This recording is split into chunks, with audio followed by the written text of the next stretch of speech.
आज पढ़ा रहे हैं अध्याय पहला का राष्ट्रीय आंदोलन में भारतीय राष्ट्रीय कांग्रेस का योगदान।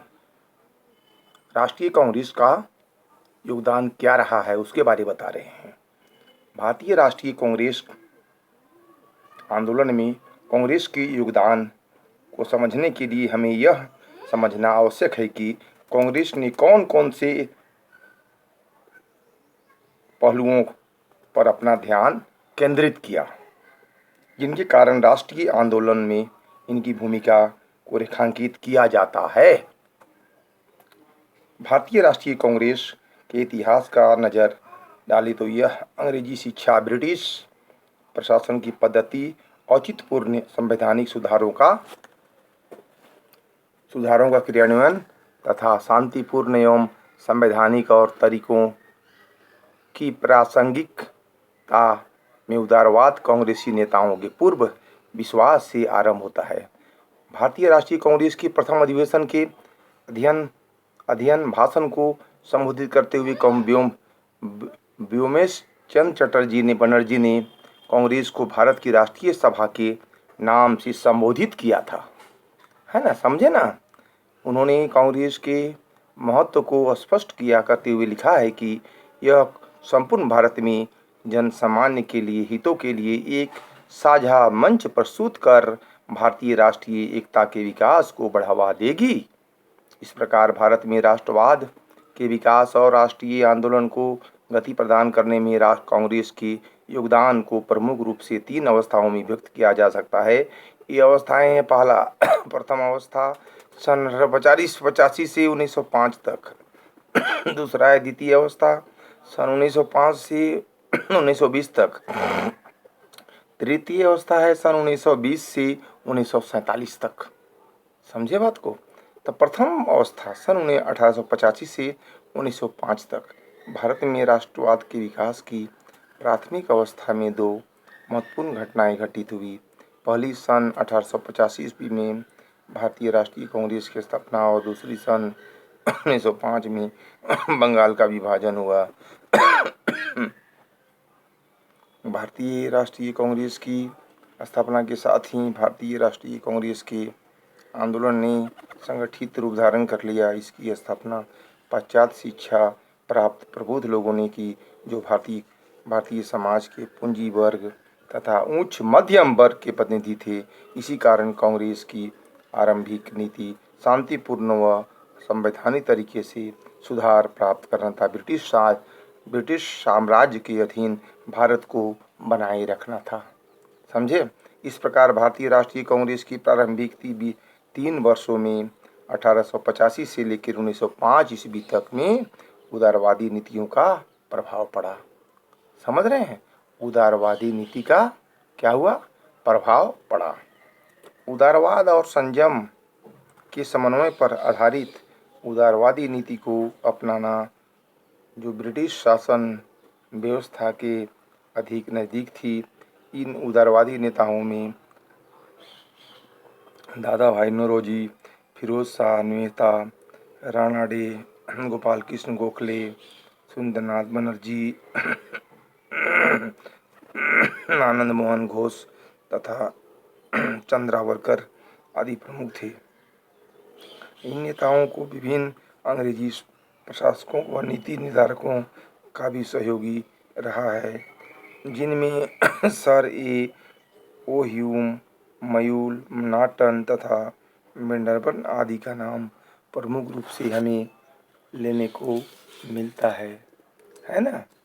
इस दौरान कांग्रेस में समृद्धशाली मध्यम वर्गीय बुद्धिजीवी वर्ग का वर्चस्व था, अधिकार था। समझ रहे हैं ना। जिसमें डॉक्टर, वकील, पत्रकार व साहित्यकार आदि सम्मिलित थे। यह वर्ग ब्रिटिश शासन व्यवस्था के संवैधानिक उपायों में पूर्ण विश्वास रखता था। इस काल में कांग्रेसी प्रतिनिधियों व राजनेताओं के द्वारा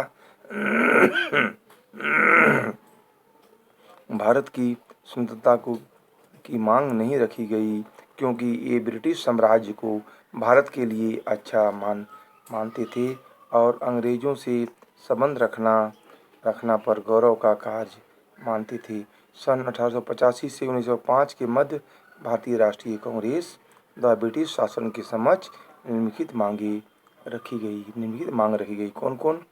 इंडिया काउंसिल को समाप्त कर दिया जाए क्योंकि यह भारतीयों के हितों में बाधा डालने वाली थी। दूसरा, सभी प्रतिवेदनों में कांग्रेस की मांग धारा सभाओं का विस्तार करने वाले प्रांतों में धारा सभाएं स्थापित करने, उनके अधिकारों में वृद्धि करने और उनमें मनोनयन के स्थान पर निर्वाचन प्रणाली लागू करने को रहती थी। तीसरा है, कांग्रेस ने भारतीय कांग्रेस की सेवाओं का भारतीयकरण करने की उच्च पदों पर भारतीयों की नियुक्ति करने को, ICS की प्रतियोगी परीक्षा इंग्लैंड के साथ साथ भारत में भी आयोजित करने को सदैव मांग की। नगर न्यायपालिका को न्यायपालिका के पृथक पर दिए गए और जुड़े सभी लागू की जाए। पुलिस विभाग में भी सुधार की मांग की। पांचवा पॉइंट, प्रशासन तथा सेना पर व्यस्त में कामों की जाए। इस दृष्टि से भी इनका भारतीयकरण किया जाए। कांग्रेस ने भारतीय सेना को साम्राज्यवादी उद्देश्यों की पूर्ति के लिए उपयोग करने का भी विरोध किया। कांग्रेस द्वारा सदैव नमक कर का विरोध किया और इसे हटाने की मांग की गई, है ना। और कृषकों की दशा सुधारने के लिए लगान दर में कमी, सरकारी ऋण बैंकों की स्थापना, अकाल के समय विशेष सहायता की मांग की गई। 8वां, उद्योगों के विकास के लिए स्वतंत्र व्यापार नीति का विरोध करते हुए आपात करों को लगाने की मांग की गई, जिससे भारतीय उद्योगों को संरक्षण प्राप्त हो। मुद्रा पर दर निश्चित करने में भारतीय हितों की रक्षा की जाए। अंतर्देशीय चुंगी हटाई जाए, जिससे आंतरिक व्यापार में वृद्धि हो। 9वां पॉइंट, सामाजिक सुधारों के लिए शराबबंदी, वेश्यावृत्ति का उन्मूलन, स्त्रियों तथा दलितों के प्रति न्यायोचित व्यवहार करने की व्यवस्था की जाए। और 10वां पॉइंट है, ब्रिटिश उपनिवेशियों दक्षिण अमेरिकी और ट्रिनिडाद मॉरिशस में भारतीय कृतियों के प्रति किए जाने वाले दुर्व्यवहार रोकने को मांग की गई। आगे देखिए, इस प्रकार स्पष्ट है कि इस काल में कांग्रेसी नेताओं द्वारा ब्रिटिश सुव्यवस्था के प्रति उचित वफादारी और सहानुभूति रखने के कारण इस काल को उदारवादी राष्ट्रीयता का काल भी कहा जाता है।